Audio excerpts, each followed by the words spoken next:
லவ்யாப்பாவோட numbers எனக்கு என்னன்னு தெரியல. நான் அர்ச்சனா மேம்கிட்ட இன்னுமே பேசல அதை பற்றி.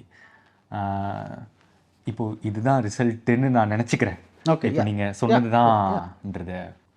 ஆக்சுவலாக நான் இந்த படத்தை ஒரு ஸ்டைல் மெயின்டைன் பண்ணியிருந்தேன் sir. Like right from every thing. அந்த ஒரு எக்ஸாக்டாக சொல்கிறது தான். இப்போ ஒரு பேட்டு அடிக்கிறோம், 6க்கு தான் எய்ம் பண்ணுறோம்.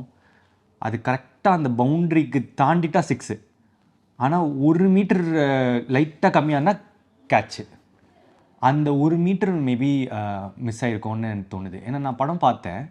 ஐ ஃபெல்ட் வந்து இந்த எடிட் பாயிண்ட் இங்கே ஜஸ்ட்டு மிஸ்ஸு, இந்த சவுண்ட் எஃபெக்ட் இல்லையே, இந்த கிராஃபிக் இல்லையே, அவ்வளோதான் எனக்கு தெரிஞ்ச மைன்யூட்டாக. நான் என்ன நினச்சிட்டேன், நான் டேரக்டராக பார்க்குறேன், அதனால் வந்து இது இருக்கும், ஜென்ரல் ஆடியன்ஸ்க்கு அந்த தெரியாது, நமக்கு தான் இவ்வளோ நுணுக்கமாக தெரியும் அப்படின்னு நினச்சிட்டு இருந்தேன். பட் மேபி அந்த லேண்டிங் கரெக்டாக இல்லைன்னு நினைக்கிறேன். நான் என்னென்னலாம் எது நினச்சி அதை பண்ணணும் அந்த மாதிரி. ப்ளஸ் இப்போ அந்த ஆக்டிங் வந்து இதுக்கு இப்படி தான் நடிக்கணும், அதுக்கு இப்படி தான் நடிக்கணுன்றது ஒன்று இருக்குது. அது ஒரு இதுக்கு நான் அப்படி கன்சீவ் பண்ணியிருந்தேன். அதெல்லாம் லைட் ஷிஃப்டாக இருந்ததுனால மேபி லேண்ட் ஆகலைன்னு நினைக்கிறேன் சார். பாரம்பரியமான KTV true value groundnut oil.